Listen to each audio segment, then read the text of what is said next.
Chapter Outline. Clive Wearing is an accomplished musician who lost his ability to form new memories when he became sick at the age of 46. While he can remember how to play the piano perfectly, he cannot remember what he ate for breakfast just an hour ago. Sachs, 2007. James Wannerton experiences a taste sensation that is associated with the sound of words. His former girlfriend's name tastes like rhubarb, Mundisad, 2013. John Nash is a brilliant mathematician and Nobel Prize winner. However, while he was a professor at MIT, he would tell people that the New York Times contained coded messages from extraterrestrial beings that were intended for him. He also began to hear voices and became suspicious of the people around him. Soon thereafter, Nash was diagnosed with schizophrenia and admitted to a state-run mental institution. O'Connor and Robertson, 2002. Nash was the subject of the 2001 movie A Beautiful Mind. Why did these people have these experiences? How does the human brain work? And what is the connection between the brain's internal processes and people's external behaviors? This textbook will introduce you to various ways that the field of psychology has explored these questions. 1.1. What is psychology? By the end of this section, you will be able to: first, define psychology. Second, understand the merits of an education in psychology. What is creativity? What are prejudice and discrimination? What is consciousness? The field of psychology explores questions like these. Psychology refers to the scientific study of the mind and behavior. Psychologists use the scientific method to acquire knowledge. To apply the scientific method, a researcher with a question about how or why something happens will propose a tentative explanation, called a hypothesis, to explain the phenomenon. A hypothesis should fit into the context of a scientific theory, which is a broad explanation or group of explanations for some aspect of the natural world that is consistently supported by evidence over time. A theory is the best understanding we have of that part of the natural world. The researcher then makes observations or carries out an experiment to test the validity of the hypothesis. Those results are then published or presented at research conferences so that others can replicate or build on the results. Scientists test that which is perceivable and measurable. For example, the hypothesis that a bird sings because it is happy is not a hypothesis that can be tested since we have no way to measure the happiness of a bird. We must ask a different question, perhaps about the brain state of the bird, since this can be measured. However, we can ask individuals about whether they sing because they are happy since they are able to tell us. Thus, psychological science is empirical, based on measurable data. In general, science deals only with matter and energy, that is, those things that can be measured, and it cannot arrive at knowledge about values and morality. This is one reason why our scientific understanding of the mind is so limited, since thoughts, at least as we experience them, are neither matter nor energy. The scientific method is also a form of empiricism. An empirical method for acquiring knowledge is one based on observation, including experimentation, rather than a method based only on forms of logical argument or previous authorities. It was not until the late 1800s that psychology became accepted as its own academic discipline. Before this time, the workings of the mind were considered under the auspices of philosophy. Given that any behavior is, at its roots, biological, some areas of psychology take on aspects of a natural science like biology. No biological organism exists in isolation, and our behavior is influenced by our interactions with others. Therefore, psychology is also a social science. Why study psychology? Often, students take their first psychology course because they are interested in helping others and want to learn more about themselves and why they act the way they do. Sometimes, students take a psychology course because it either satisfies a general education requirement or is required for a program of study such as nursing or pre-med. Many of these students develop such an interest in the area that they go on to declare psychology as their major. As a result, psychology is one of the most popular majors on college campuses across the United States. Johnson and Lubin, 2011. A number of well-known individuals were psychology majors. Just a few famous names on this list are Facebook's creator Mark Zuckerberg, television personality and political satirist Jon Stewart, actress Natalie Portman, and filmmaker Wes Craven, Hallinan, 2011. About 6% of all bachelor degrees granted in the United States are in the discipline of psychology, U.S. Department of Education, 2016. An education in psychology is valuable for a number of reasons. Psychology students hone critical thinking skills and are trained in the use of the scientific method. Critical thinking is the active application of a set of skills to information for the understanding and evaluation of that information. The evaluation of information, assessing its reliability and usefulness, is an important skill in a world full of competing facts, many of which are designed to be misleading. For example, critical thinking involves maintaining an attitude of skepticism, recognizing internal biases, making use of logical thinking, asking appropriate questions, and making observations. Psychology students also can develop better communication skills during the course of their undergraduate coursework, American Psychological Association, 2011. Together, these factors increase students' scientific literacy and prepare students to critically evaluate the various sources of information they encounter. In addition to these broad-based skills, psychology students come to understand the complex factors that shape one's behavior. They appreciate the interaction of our biology, our environment, and our experiences in determining who we are and how we will behave.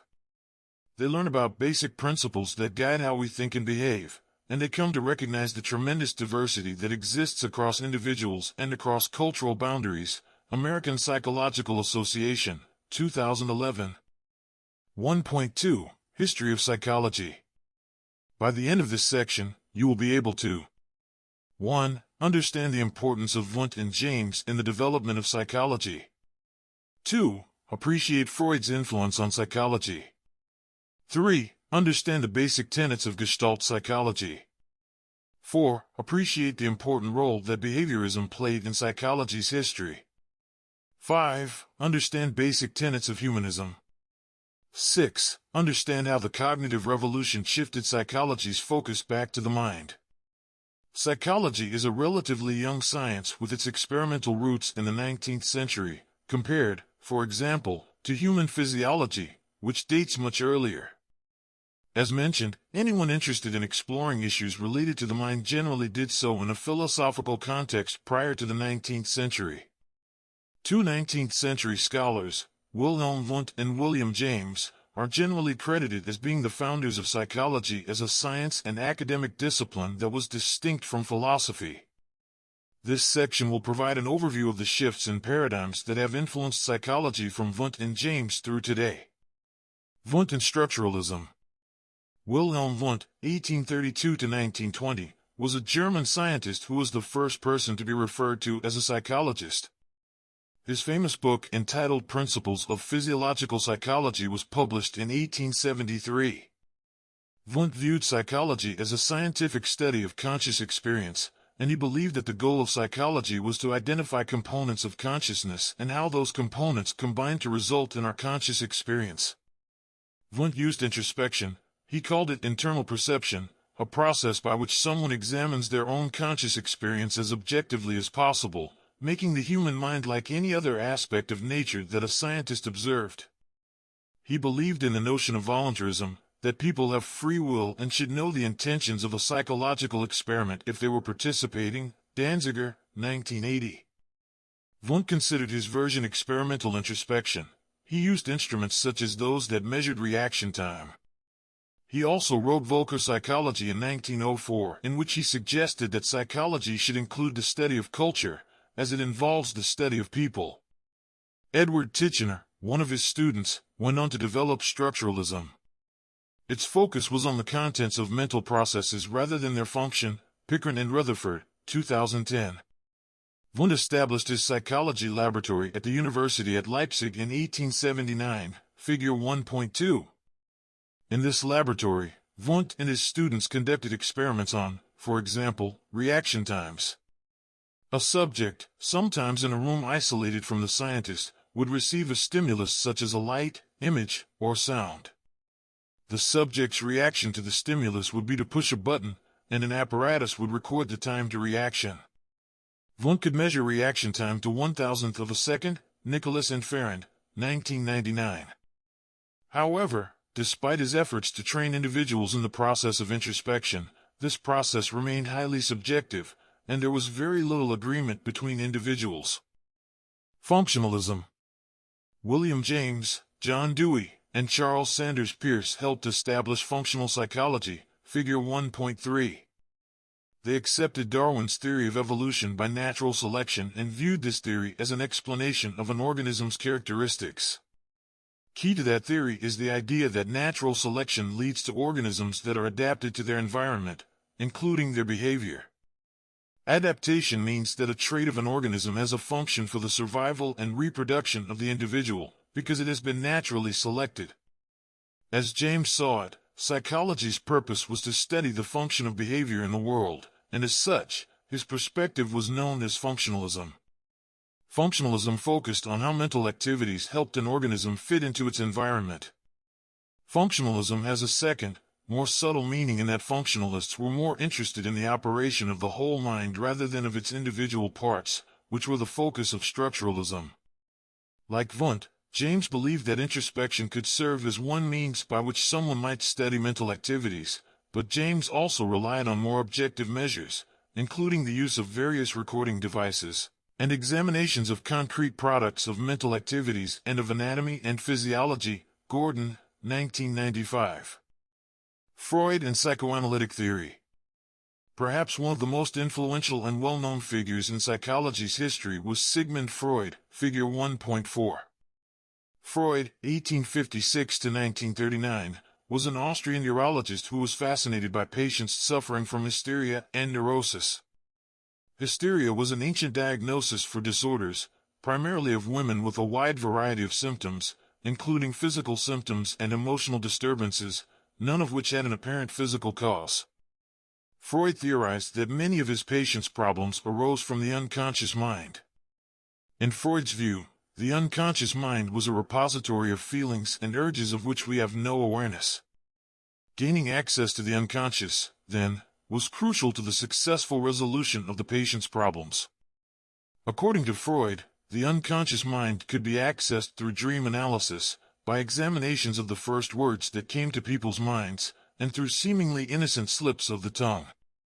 Psychoanalytic theory focuses on the role of a person's unconscious, as well as early childhood experiences, and this particular perspective dominated clinical psychology for several decades. Thorne and Henley, 2005. Freud's ideas were influential, and you will learn more about them when you study lifespan development, personality, and therapy. For instance, many therapists believe strongly in the unconscious and the impact of early childhood experiences on the rest of a person's life. The method of psychoanalysis, which involves the patient talking about their experiences and selves, while not invented by Freud, was certainly popularized by him and is still used today. Many of Freud's other ideas, however, are controversial. Drew Weston, 1998, argues that many of the criticisms of Freud's ideas are misplaced, and that they attack his older ideas without taking into account later writings. Weston also argues that critics fail to consider the success of the broad ideas that Freud introduced or developed, such as the importance of childhood experiences in adult motivations, the role of unconscious versus conscious motivations in driving our behavior, the fact that motivations can cause conflicts that affect behavior, the effects of mental representations of ourselves and others in guiding our interactions, and the development of personality over time. Weston identifies subsequent research support for all of these ideas. More modern iterations of Freud's clinical approach have been empirically demonstrated to be effective. Knecht et al., 2008, Schedler, 2010. Some current practices in psychotherapy involve examining unconscious aspects of the self and relationships, often through the relationship between the therapist and the client. Freud's historical significance and contributions to clinical practice merit his inclusion in a discussion of the historical movements within psychology. Wertheimer, Koffka, Köhler, and Gestalt psychology.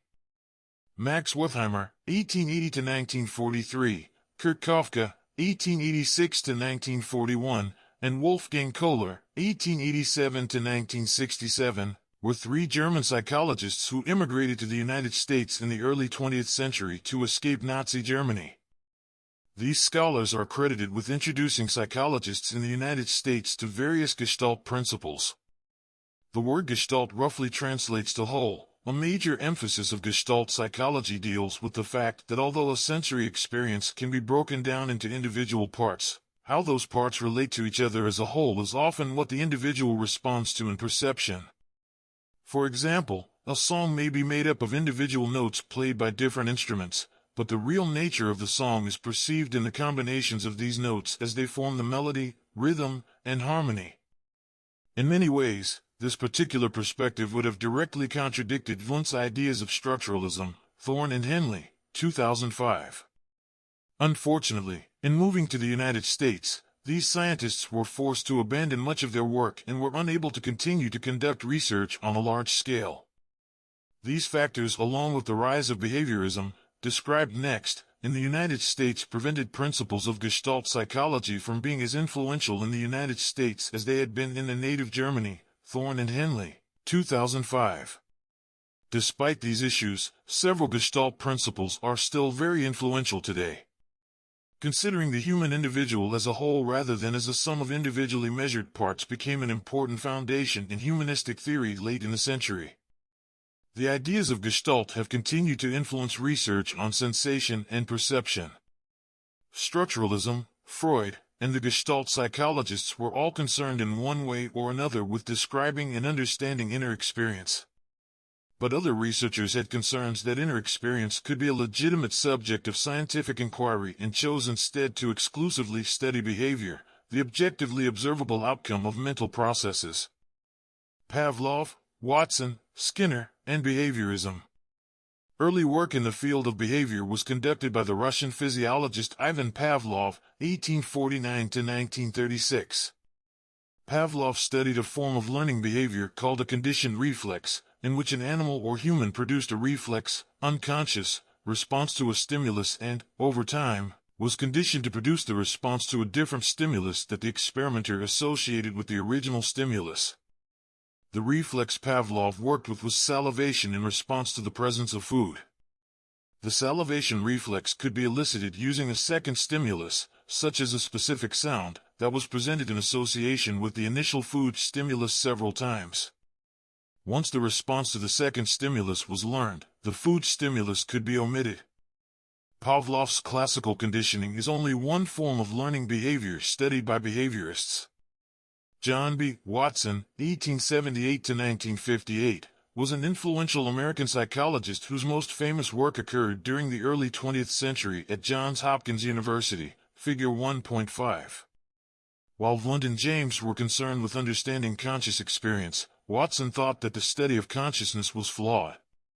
Because he believed that objective analysis of the mind was impossible, Watson preferred to focus directly on observable behavior and try to bring that behavior under control.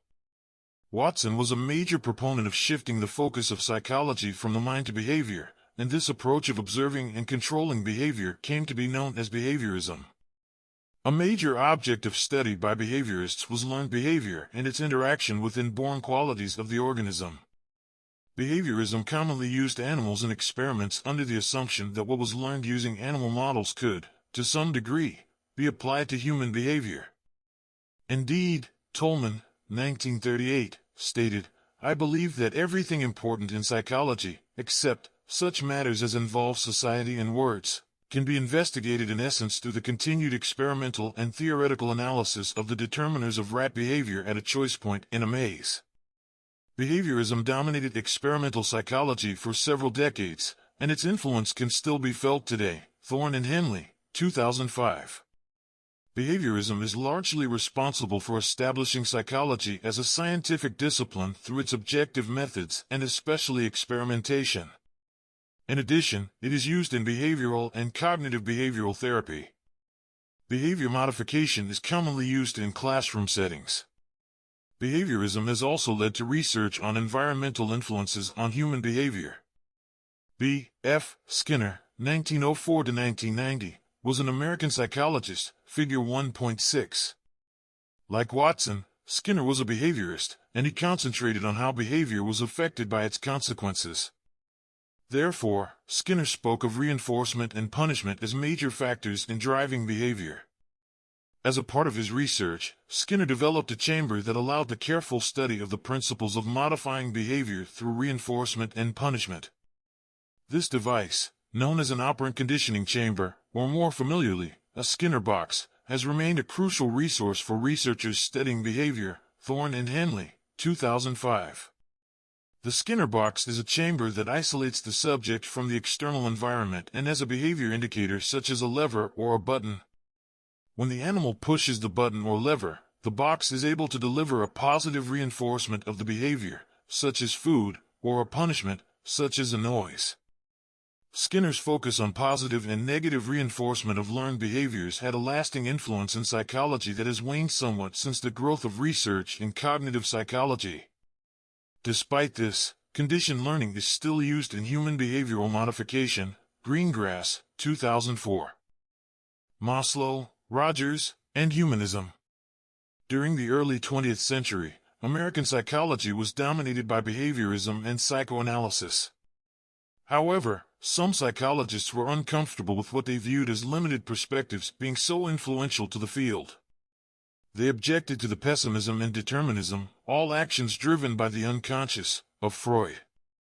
They also disliked the reductionism, or simplifying nature, of behaviorism.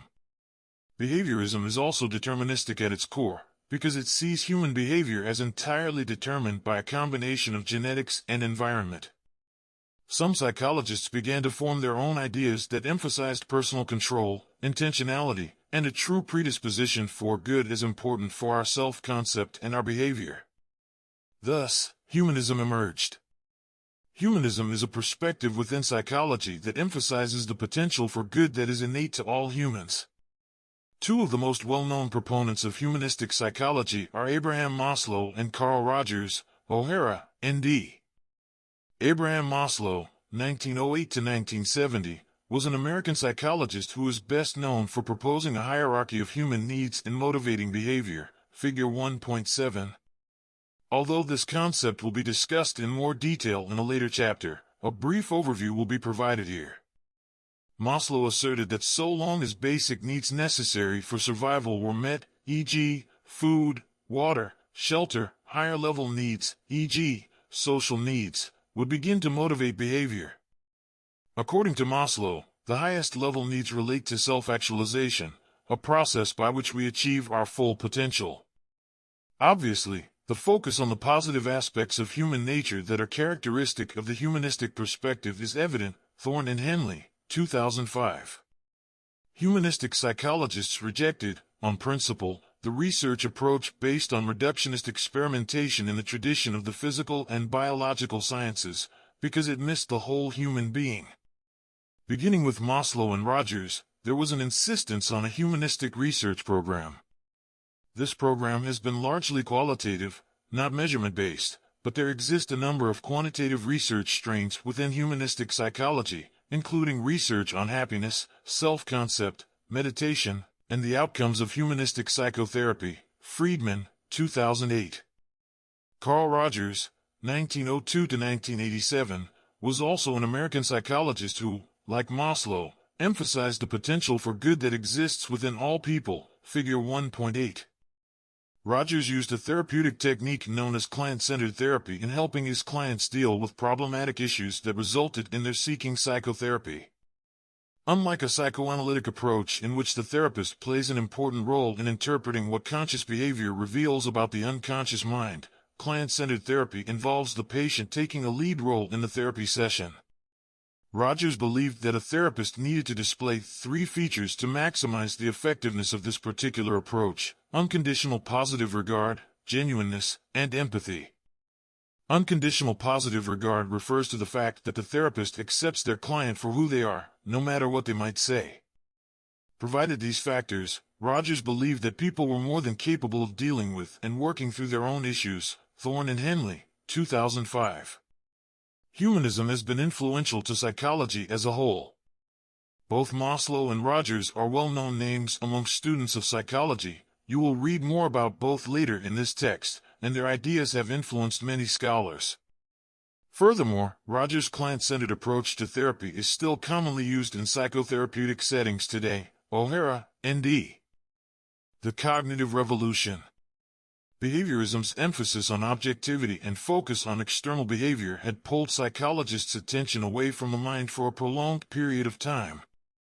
The early work of the humanistic psychologists redirected attention to the individual human as a whole, and as a conscious and self-aware being.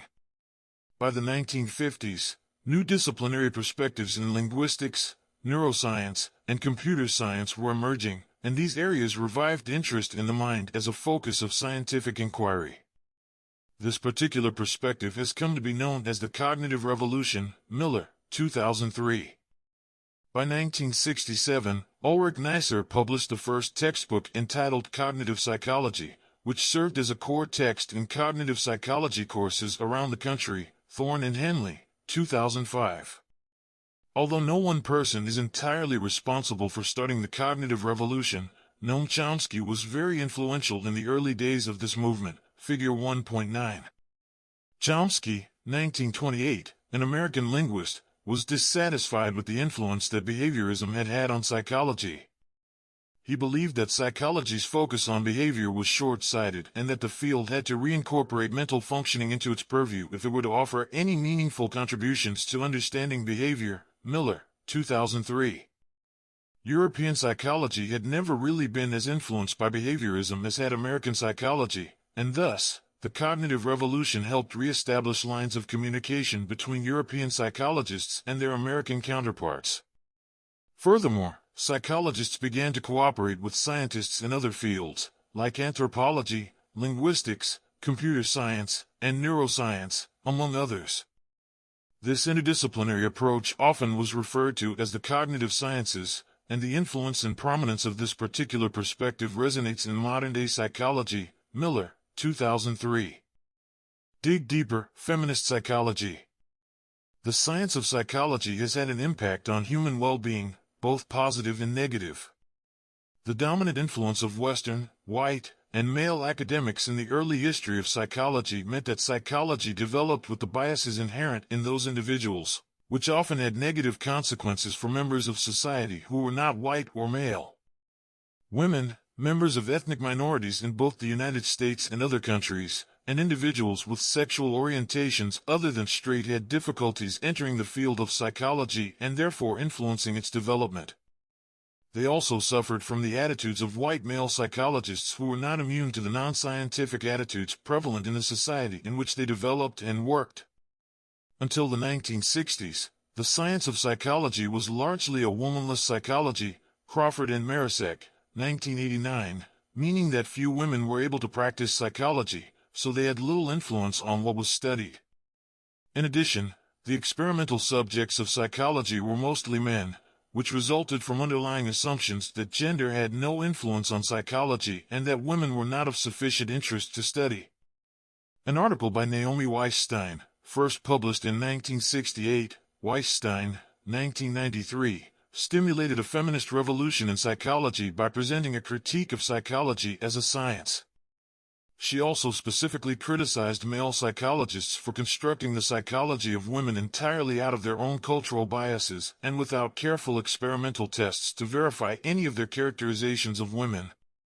Weisstein used, as examples, statements by prominent psychologists in the 1960s, such as this quote by Bruno Bettelheim: "We must start with the realization that, as much as women want to be good scientists or engineers, they want first and foremost to be womanly companions of men and to be mothers."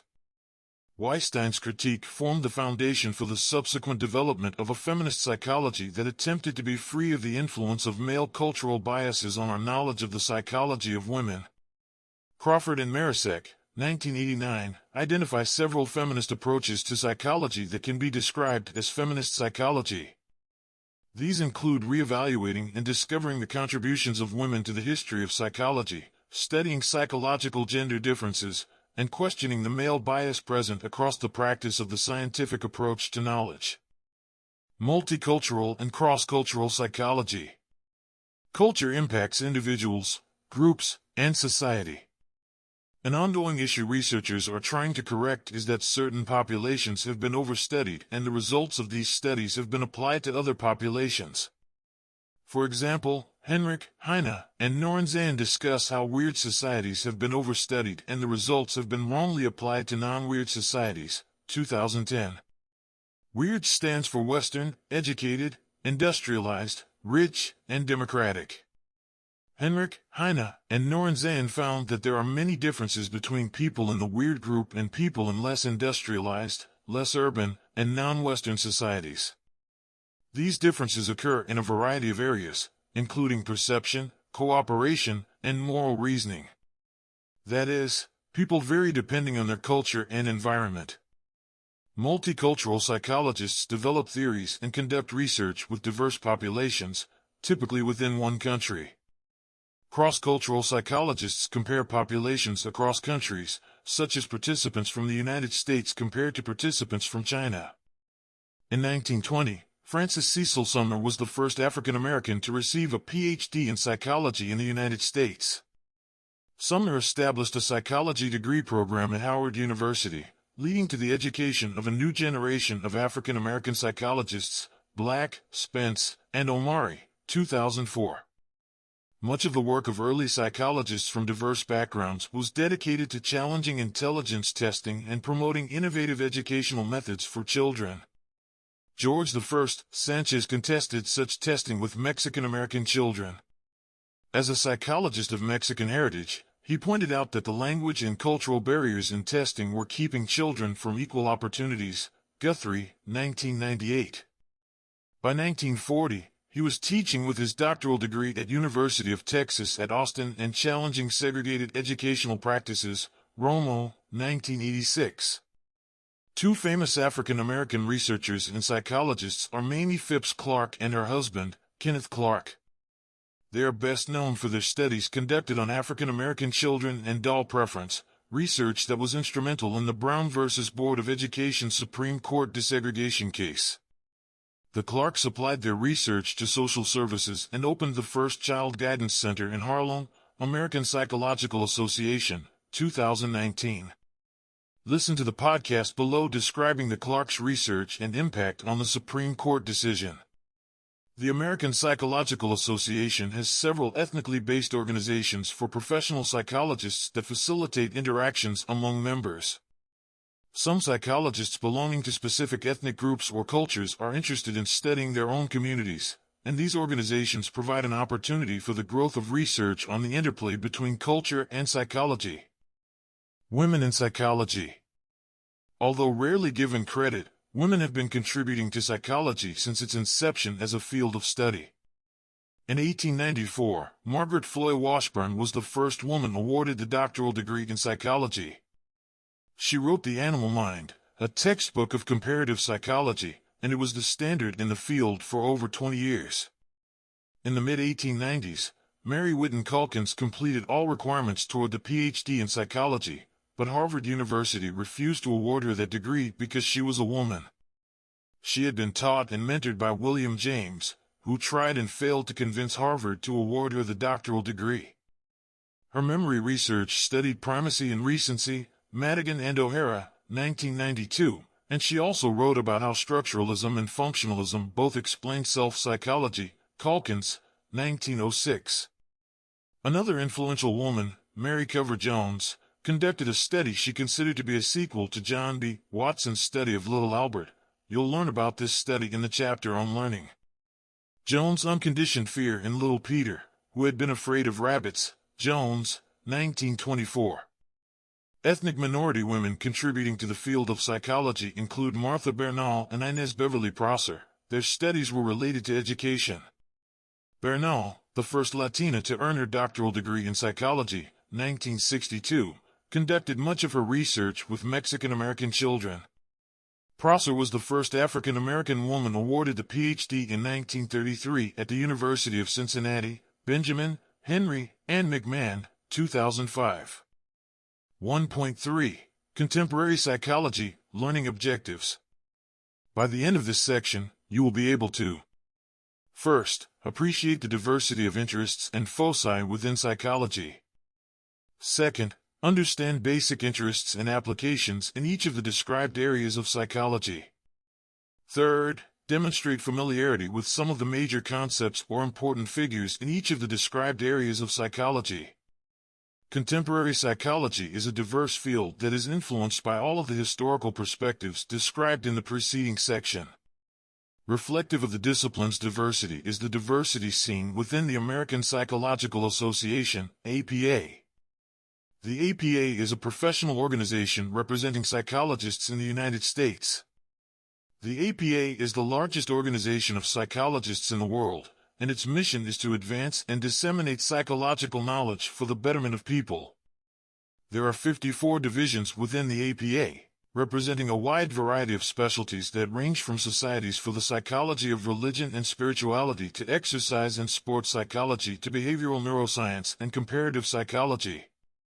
Reflecting the diversity of the field of psychology itself, members, affiliate members, and associate members span the spectrum from students to doctoral-level psychologists, and come from a variety of places including educational settings, criminal justice, hospitals, the armed forces, and industry. American Psychological Association, 2014. G. Stanley Hall was the first president of the APA. Before he earned his doctoral degree, he was an adjunct instructor at Wilberforce University, a historically black college/university, HBCU, while serving as faculty at Antioch College. Hall went on to work under William James, earning his Ph.D. Eventually, he became the first president of Clark University in Massachusetts when it was founded, Pickering and Rutherford, 2010. The Association for Psychological Science, APS, was founded in 1988 and seeks to advance the scientific orientation of psychology. Its founding resulted from disagreements between members of the scientific and clinical branches of psychology within the APA. The APS publishes 5 research journals and engages in education and advocacy with funding agencies. A significant proportion of its members are international, although the majority is located in the United States. Other organizations provide networking and collaboration opportunities for professionals of several ethnic or racial groups working in psychology, such as the National Latina/O Psychological Association, NLPA, the Asian American Psychological Association, AAPA, the Association of Black Psychologists, ABPSI, and the Society of Indian Psychologists, SIP. Most of these groups are also dedicated to studying psychological and social issues within their specific communities. This section will provide an overview of the major subdivisions within psychology today in the order in which they are introduced throughout the remainder of this textbook. This is not meant to be an exhaustive listing, but it will provide insight into the major areas of research and practice of modern-day psychologists. Biopsychology and evolutionary psychology. As the name suggests, biopsychology explores how our biology influences our behavior. While biological psychology is a broad field, many biological psychologists want to understand how the structure and function of the nervous system is related to behavior, Figure 1.10. As such, they often combine the research strategies of both psychologists and physiologists to accomplish this goal, as discussed in Carlson, 2013. The research interests of biological psychologists span a number of domains, including but not limited to sensory and motor systems, sleep, drug use and abuse, ingestive behavior, reproductive behavior, neurodevelopment, plasticity of the nervous system, and biological correlates of psychological disorders. Given the broad areas of interest falling under the purview of biological psychology, it will probably come as no surprise that individuals from all sorts of backgrounds are involved in this research, including biologists, medical professionals, physiologists, and chemists. This interdisciplinary approach is often referred to as neuroscience, of which biological psychology is a component, Carlson, 2013. While biopsychology typically focuses on the immediate causes of behavior based in the physiology of a human or other animal, evolutionary psychology seeks to study the ultimate biological causes of behavior. To the extent that a behavior is impacted by genetics, a behavior, like any anatomical characteristic of a human or animal, will demonstrate adaptation to its surroundings. These surroundings include the physical environment and, since interactions between organisms can be important to survival and reproduction, the social environment. The study of behavior in the context of evolution has its origins with Charles Darwin, the co-discoverer of the theory of evolution by natural selection. Darwin was well aware that behaviors should be adaptive and wrote books titled The Descent of Man, 1871, and The Expression of the Emotions in Man and Animals, 1872, to explore this field. Evolutionary psychology, and specifically, the evolutionary psychology of humans, has enjoyed a resurgence in recent decades. To be subject to evolution by natural selection, a behavior must have a significant genetic cause. In general, we expect all human cultures to express a behavior if it is caused genetically, since the genetic differences among human groups are small. The approach taken by most evolutionary psychologists is to predict the outcome of a behavior in a particular situation based on evolutionary theory and then to make observations, or conduct experiments, to determine whether the results match the theory.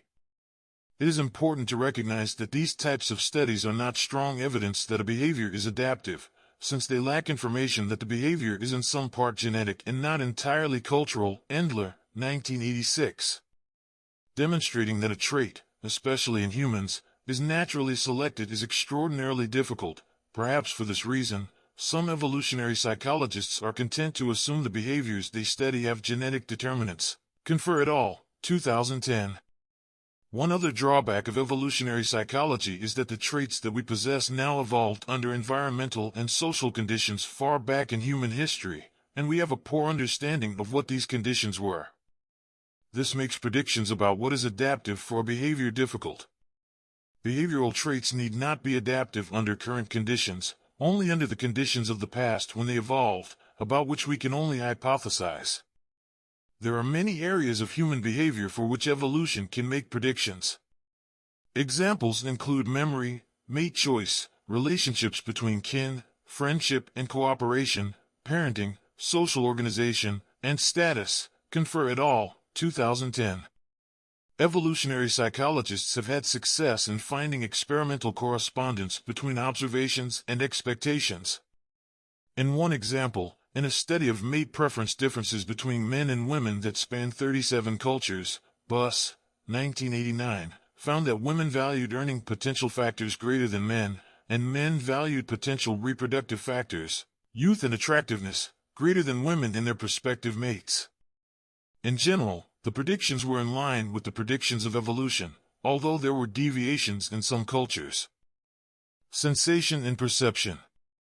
Scientists interested in both physiological aspects of sensory systems as well as in the psychological experience of sensory information work within the area of sensation and perception, Figure 1.11.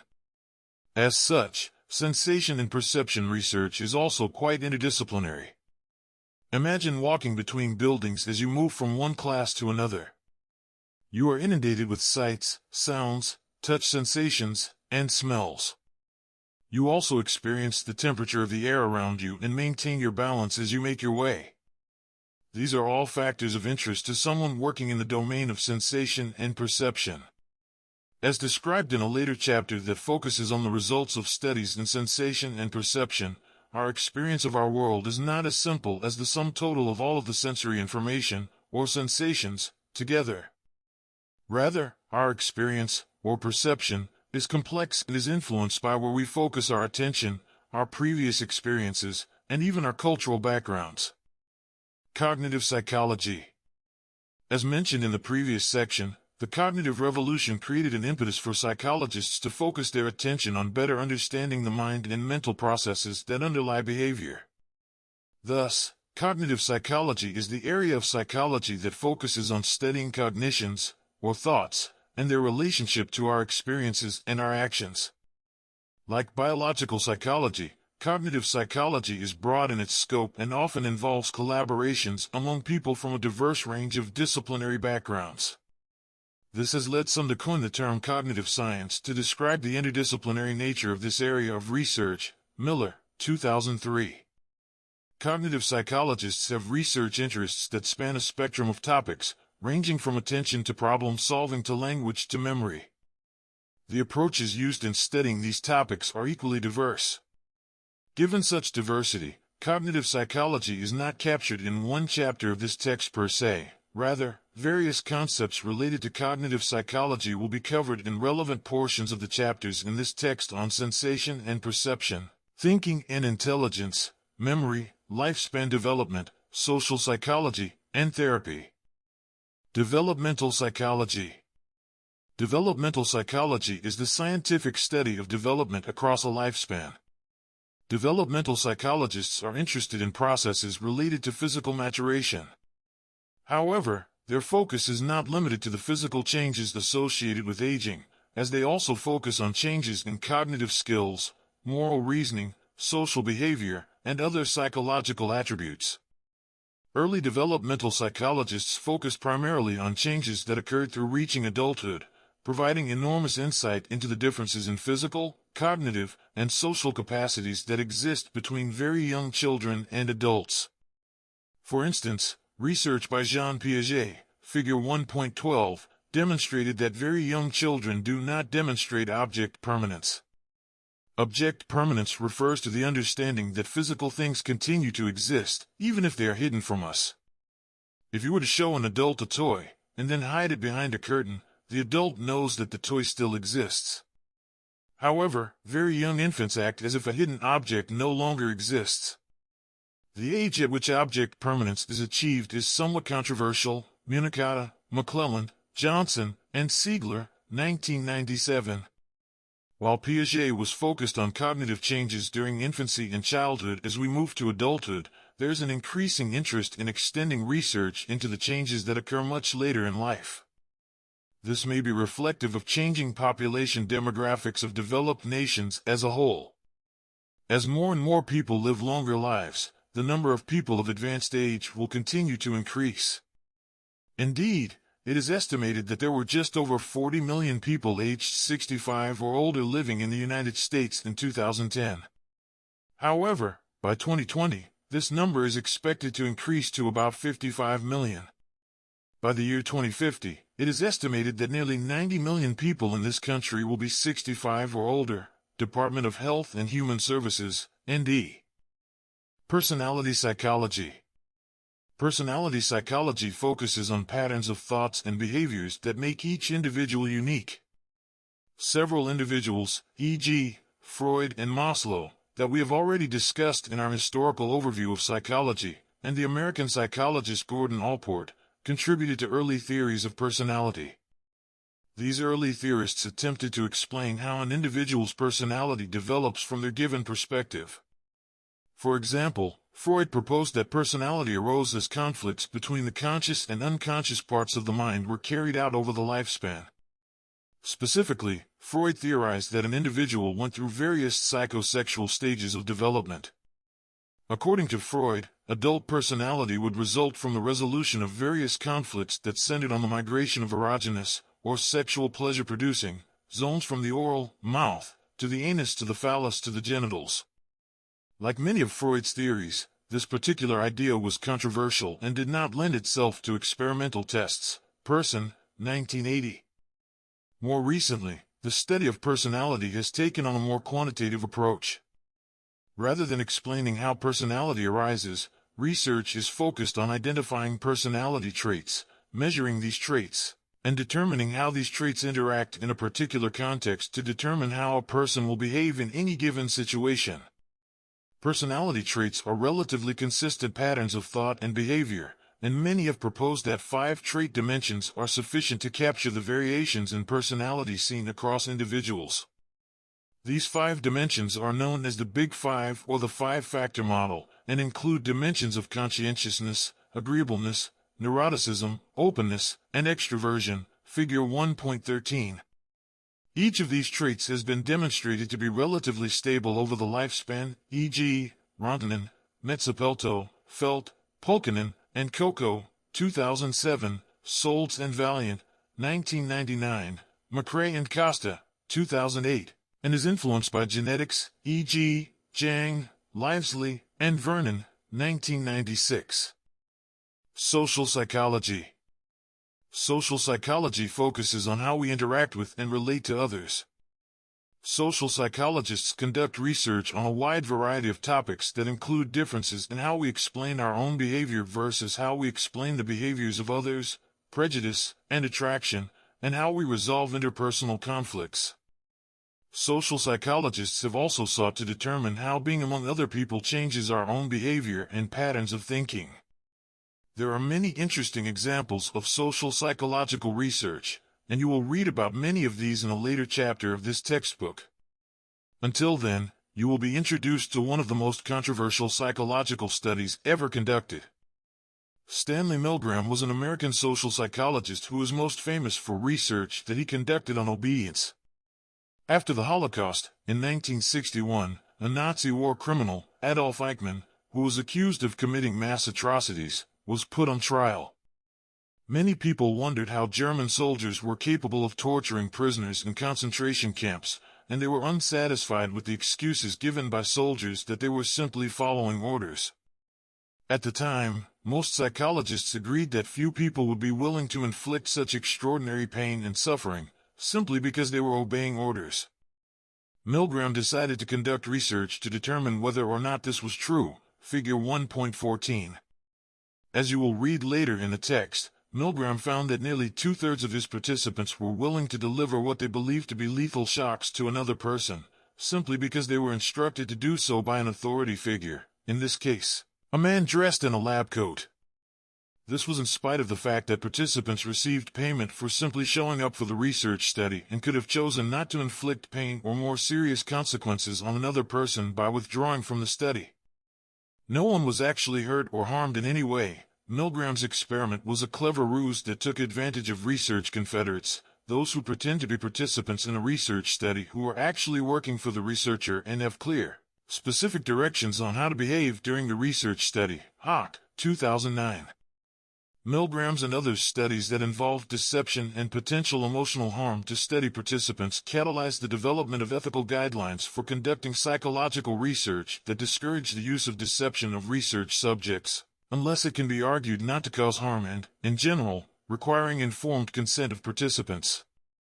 Industrial Organizational Psychology.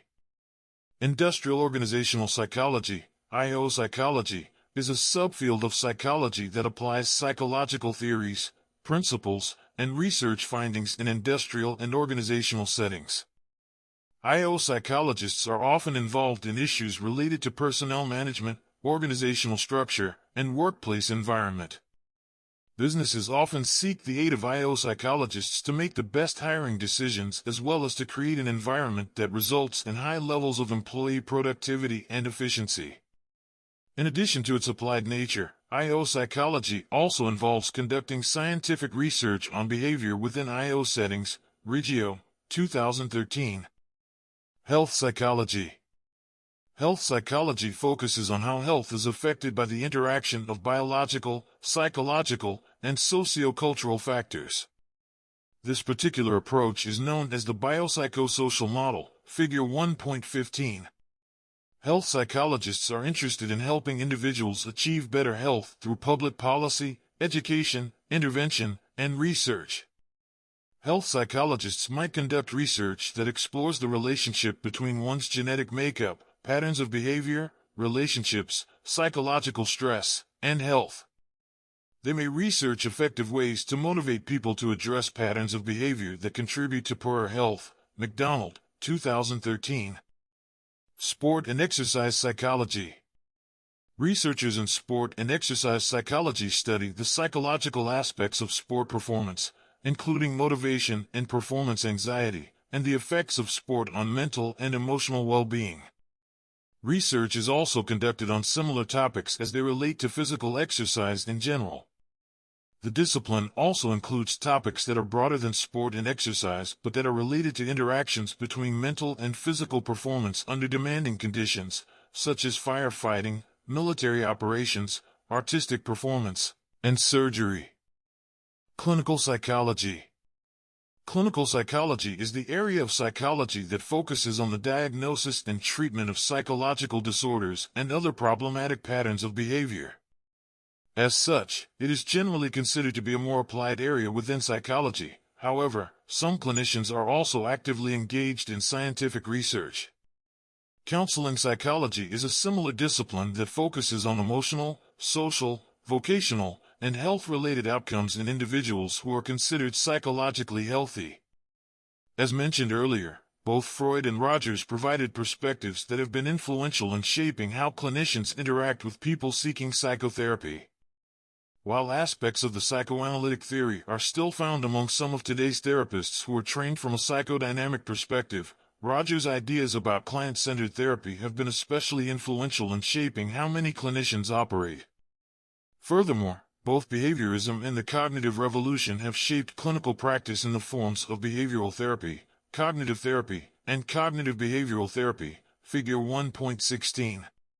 Issues related to the diagnosis and treatment of psychological disorders and problematic patterns of behavior will be discussed in detail in later chapters of this textbook.